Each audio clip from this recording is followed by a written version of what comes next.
بسم اللہ الرحمن الرحیم۔ الصلاۃ والسلام علیکہ یا رسول اللہ صلی اللہ علیہ وآلہ وسلم۔ السلام علیکم۔ ابلیس و شیاطین کا تعلق غیب کی دنیا سے ہے۔ یہ ایک نظر نہ آنے والی مخلوق ہے۔ ایک مسلمان کے ایمان کا بالغیب تقاضا یہ ہے کہ اس مخلوق کے بارے میں جو کچھ قرآن و حدیث میں ثابت ہے اس پر بلا کسی کمی و بیشی کے ایمان لائے۔ کا ٹاپک ابلیس کا پوتا حامہ اس کے بارے میں ہے۔ ابلیس کا پوتا حامہ جس نے حضور صلی اللہ علیہ وآلہ وسلم کی خدمت میں حاضر ہو کر اسلام قبول کیا۔ قرآن مجید میں شیاطین یا شیطان کا لفظ 88 بار آیا ہے، جن میں سے اکثر مقامات میں اس سے مراد ابلیس ہی لیا گیا ہے۔ حضرت آدم علیہ السلام کو سجدہ نہ کرنے پر اسے اس کے مقام و منزلت سے اتار کر خدا کی بارگاہ سے نکال دیا گیا۔ ابلیس نے خدا سے قیامت کے دن تک کی مہلت مانگ لی۔ اللہ پاک نے مانگی گئی مہلت قبول کی اور اسے ایک مقررہ دن تک چھوڑ دیا گیا۔ مہلت دیے جانے کے بعد شیطان کا خاندان بڑھا اور شیطان خود اور اپنے خاندان سمیت نوح انسان کو بہکانے پر لگ گیا، مگر ابلیس کے خاندان میں سے ایک شیطان بغاوت کرتے ہوئے ہمارے نبی کریم صلی اللہ علیہ وآلہ وسلم پر ایمان لے آیا، جس نے حضور صلی اللہ علیہ وآلہ وسلم کی خدمت میں حاضر ہو کر آپ کو حضرت عیسیٰ کا پیغام پہنچایا۔ یہ شیطان کون تھا اور اس وقت کہاں گیا؟ دراصل قوم جنات کی تخلیق کو حضرت آدم علیہ السلام کی تخلیق سے ہزاروں سال پہلے کیا گیا تھا۔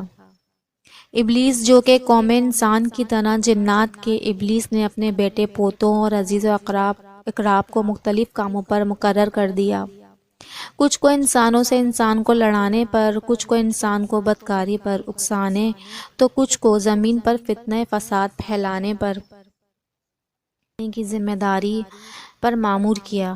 لیکن ابلیس کے خاندان سے ایک شیطان ایسا بھی ہے جس نے اپنے جد امجد ابلیس کے اس فتنہ فساد کے نظام کو مسترد کرتے ہوئے ابلیس سے بغاوت کر ڈالی۔ گمراہی کے راستوں کو چھوڑتے ہوئے اس نے رائے حق کی راہ اختیار کر لی۔ یہ شیطان ابلیس کا پوتا تھا اور اس نے نبی اکرم صلی اللہ علیہ وآلہ وسلم سے ملاقات کی تھی اور آپ پر ایمان لایا۔ شیطان کی اولاد میں سے اس باغی شیطان کے بیٹے کو کچھ اس طرح روایتوں میں بیان کیا گیا ہے کہ حامہ کے متعلق تاریخی روایتوں میں حضرت انس اور حضرت عمر رضی اللہ تعالی عنہ سے ایک روایت ہے کہ ایک روز ہم لوگ نبی کریم صلی اللہ علیہ وآلہ وسلم کے ساتھ مکے کے جنگلات کی طرف نکلے اور پہاڑوں کے ایک پہاڑ پر جا کر بیٹھ گئے۔ ایک بوڑھا شخص نمودار ہوا جو اپنی لاٹھی کے سہارے چلتا ہوا ہمارے پاس آیا۔ حضور اکرم صلی اللہ علیہ وآلہ وسلم کی خدمت میں آ کر باادب سلام کیا اور حضور صلی اللہ علیہ وآلہ وسلم نے سلام کا جواب دیا۔ آپ فرمانے لگے، یہ بوڑھا اپنی چال ڈھال اور آواز سے جن محسوس ہوتا ہے۔ یہ سن کر بوڑھا کہنے لگا، جی ہاں، آپ کا اندازہ صحیح ہے۔ حضور صلی اللہ علیہ وآلہ وسلم نے اس بوڑھے سے پوچھا کہ تو کون ہے اور تیرا تعلق جنوں کے کس خاندان سے ہے؟ اس نے جواب دیا کہ میرا نام حامہ بن حزیم بن اقلیس بن ابلیس شیطان ہے۔ آپ صلی اللہ علیہ وسلم نے فرمایا کہ میں تجھ میں اور شیطان میں 2 پشتوں کا فاصلہ دیکھ رہا ہوں۔ حامہ نے جواب دیا، جی ہاں۔ حضور صلی اللہ علیہ وسلم فرمانے لگے، تیری عمر کتنی ہے؟ حامہ نے جواب دیا کہ میں نے دنیا کا اکثر زمانہ دیکھا ہے، یہاں تک کہ جب قابیل نے حابیل کو قتل کیا تھا اس وقت میری عمر چند برس کی ہی تھی۔ میں اس وقت چھوٹا بچہ تھا پر چیزوں کی پہچان کر سکتا تھا۔ میں اس سے پہلے قتل کے وقت ایک ٹیلے پر چھلانگیں لگا رہا تھا، خوش ہو رہا تھا۔ حضور اقدس صلی اللہ علیہ وسلم نے فرمایا، پھر تیرا یہ فعل تو بہت برا تھا۔ حامہ عرض گزار ہوا، حضور صلی اللہ علیہ وسلم مجھے چھوڑ دیجئے، میں ان لوگوں میں سے ہوں جو حضرت نوح علیہ السلام پر ایمان لائے تھے، اور خدا نے حضرت نوح علیہ السلام کے دست اقدس پر میری توبہ قبول کر لی تھی۔ نیز میں نے دعوت تبلیغ کے کام پر نوح علیہ السلام کے ساتھ تعاون بھی کیا اور حضرت نوح علیہ السلام کو راضی بھی کر لیا تھا۔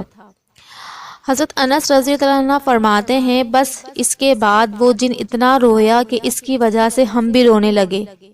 وہ جن کہنے لگا، بخدا میں بہت شرمندہ ہوں اور میں حق تعالیٰ سے پناہ مانگتا ہوں اس بات سے کہ میں کافر ہوں۔ اس جن کے حواس کچھ بہتر ہوئے تو مزید کہنے لگا، میں نے ہود علیہ السلام سے بھی ملاقات کی اور میں ان پر بھی ایمان لایا۔ اسی طرح میں نے حضرت ابراہیم علیہ السلام سے بھی ملاقات کی، اور جس وقت حضرت ابراہیم علیہ السلام کو آگ میں ڈالا جا رہا تھا میں بھی ان کے ساتھ تھا، اور حضرت یوسف علیہ السلام سے پہلے ہی اس کنویں میں پہنچ گیا تھا۔ اسی طرح حضرت شعیب علیہ السلام اور حضرت موسیٰ علیہ السلام سے بھی میری ملاقات ہوئی۔ حامہ کہنے لگا، میں نے حضرت عیسیٰ علیہ السلام سے بھی ملاقات کی ہے۔ چنانچہ حضرت عیسیٰ علیہ السلام نے مجھ سے فرمایا تھا کہ میں جب تیری ملاقات نبی آخر الزماں حضرت محمد مصطفیٰ صلی اللہ علیہ وآلہ وسلم سے ہو تو آپ صلی اللہ علیہ وسلم کی خدمت میں میرا سلام عرض کر دینا۔ پھر اس جن نے کہا، میں جب حضرت عیسیٰ علیہ السلام کا پیغام آپ تک پہنچانا چاہتا ہوں اور آپ صلی اللہ علیہ وسلم پر صدقے دل سے ایمان لاتا ہوں۔ حضور اقدس صلی اللہ علیہ وسلم نے فرمایا، عیسیٰ علیہ السلام پر سلام ہو اور تجھ پر بھی سلام ہو۔ اے حامہ، تیری کیا حاجت ہے؟ اس جن نے عرض کیا کہ حضرت موسیٰ علیہ السلام نے مجھے توریت سکھائی تھی اور حضرت عیسیٰ علیہ السلام نے مجھے انجیل سکھائی۔ آپ علیہ السلام مجھے قرآن کریم کی تعلیم فرما دیجئے۔ پس حضور اکرم اقدس صلی اللہ علیہ وسلم نے اس جن کو قرآن کی تعلیم قرآن کریم کی تعلیم دی اور یہ بھی فرمایا کہ اے حامہ، جس وقت تمہیں کوئی حاجت ہو پھر میرے پاس آ جانا اور ہم سے ملاقات نہ چھوڑنا۔ حضرت عمر رضی اللہ عنہ فرماتے ہیں کہ حضور صلی اللہ علیہ وسلم نے وصال فرمایا لیکن کی بابت پھر کچھ نہ فرمایا۔ خدا جانے حامہ اب بھی زندہ ہے یا مر گیا۔ اس حدیث کو صفحہ نمبر 521 پر بھی بیان کیا گیا ہے، جبکہ شیطان کی حقیقت پر علماء بھی اختلاف پایا جاتا ہے، مگر اکثر مفسرین اسے جن قرار دیتے ہیں۔